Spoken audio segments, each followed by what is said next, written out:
حضرت امام حسین تشریف لائے، بچوں سمیت آئے۔ حور بن یزید ایک شخص تھا، حور بن یزید، حور بن یزید نام یاد رکھنا۔ حور بن یزید ایک مختصر سا لشکر لے کے اس نے امام حسین کو ایک جگہ پہ روکا، پھر دوسری جگہ پہ روکا، بالآخر تیسری جگہ پہ روکا تو امام حسین نے فرمایا جگہ کون سی ہے؟ کہا حضور کرب و بلا۔ فرمایا بس یہی خیمے لگا دو، یہی۔ حضرت سیدہ زینب نے پوچھا امام حسین سے کہ سارے زمانے نے روکا ہے، ٹھیک ہے آپ حق پہ ہیں، یہ بھی سب نے کہا ہے آپ حق پہ ہیں، پر روکا بھی سب نے، آپ روکے کیوں نہیں؟ تو ابن کثیر اور ابن اسیر لکھتے ہیں کہ امام حسین رو پڑے، کہنے لگے بہن میں رک جاتا پر میں نے رات کو نانا مصطفیٰ کو خواب میں دیکھا ہے۔ تو حضور نے فرمایا حسین اگر آج یہ رواج پڑ گیا نا یزید جیسے لوگوں کا تو قیامت تک پڑا رہے گا، پھر لوگ کہیں گے کوئی نکلا نہیں تھا تو ہمیں بھی نکلنا، پھر لوگ ظالموں کے سامنے گردنیں جھکانے کے عادی ہو جائیں۔ میں کہتا رہتا ہوں، کہہ رہا ہوں، کربلا کی جنگ کفر اسلام کی جنگ نہیں، کفر اسلام کی جنگ نہیں کربلا کی، کیونکہ یزید تو بڑا پکا نمازی تھا، خطبہ دیتا تھا وہ تو۔ جب امام حسین رضی اللہ تعالیٰ عنہ نے کربلا کے میدان میں جمعے کا دن تھا تو یزید کے سامنے کو بات کرنی شروع کی عمر بن سعد کے سامنے، تو عمر بن سعد کہنے لگا حسین زیادہ باتیں نہ کر، ہمارا جمعہ لیٹ ہو رہا ہے، جنگ کے لیے تیار ہو، فٹافٹ آ، اہل بیت نبوت کو قتل کریں گے اور قتل کے بعد پھر نماز پڑھیں گے اور پھر کہیں گے اللہم صلی علی محمد وعلی آل محمد، اسی نماز میں پھر درود بھی پڑھیں گے۔ یہ کیسا مرتبہ ہے، کیسا انداز ہے، دوستی قاتل سے بھی مقتول سے یارانہ بھی۔ حور بن یزید امام حسین سے کہنے لگا مجھے حکم ہے آپ کو روکنے کا، آپ آگے نہیں جا سکتے۔ امام صاحب نے فرمایا وجہ؟ زمین اللہ کی ہے۔ اس نے کہا آپ بیعت نہیں کر رہے، یزید کی حالات آپ کے حق میں درست نہیں ہیں، آپ نہیں جائیں گے۔ امام روک گئے۔ ظہر کی نماز کا وقت ہوا تو حضرت علی اکبر امام حسین کے بڑے صاحبزادے انہوں نے اذان ظہر پڑھی تو حور بن یزید کے لشکر نے امام حسین کے پیچھے نماز ادا کی۔ کہا بھئی تم مقابلے میں آئے ہو، نماز پیچھے پڑھتے ہو؟ کہا حضور مقابلہ تو تلواروں سے کر رہے ہیں پر ہمارا دل تو مانتا ہے نا کہ مصطفیٰ کا نواسہ بڑی شان والا ہے۔ حور بن یزید نے 3 نمازیں لشکر سمیت امام حسین کے پیچھے پڑھی ہیں، 3 نمازیں، ظہر اثر اور مغرب۔ پھر امام حسین کے سامنے شرائط پیش کی کہ آپ کو یہاں گھیر لیا گیا ہے، یہاں آپ بیعت کریں گے، یہاں آپ جنگ کریں گے، 2 ہی باتیں۔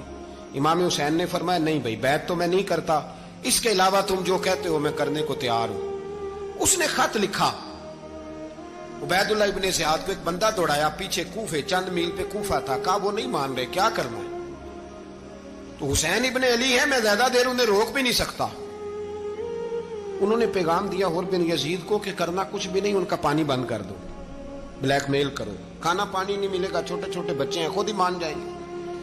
حضرت امام علی مقام کے بارے میں حور کے پاس جب یہ پیغام آیا تو حور کہنے لگا میری طبیعت نہیں مانتی حسین پر پانی بند کروں، دل نہیں مانتا۔ جب یہ لفظ کہے نا دوبارہ تو پھر عبید اللہ ابن زیاد نے عمر بن سعد کو 10,000 آدمی دے کے بھیجا، کہا حور بن یزید لچک دکھا رہا ہے حسین کے حق میں۔ ایک رے کا علاقہ تھا، بڑی وہاں فصل ہوتی تھی، لوگ کوشش کرتے تھے وہاں کا گورنر بننے کی، کوشش کرتے تھے۔ تو عبید اللہ ابن زیاد کہنے لگا تمہیں رے کی گورنری ملے گی، سب سے سرسبز و شاداب علاقہ، تمہیں وہاں کا گورنر بنایا جائے گا اگر حسین کے خلاف لڑو گے۔ یہ اتنی زبردست ہوتی ہیں گورنریاں کہ گورنریوں کے لیے لوگ نسل رسول کے خلاف بھی نکل آتے ہیں، یہ اتنی تگڑی ہوتی ہیں، اتنی جلدی وفاداریاں بدلتی ہیں۔ امام حسین کو روک لیا گیا، عمر بن سعد نے روک لیا۔ 1 محرم کو امام آئے، 7 محرم تا روکا گیا، 7 محرم کو پانی بند کر دیا۔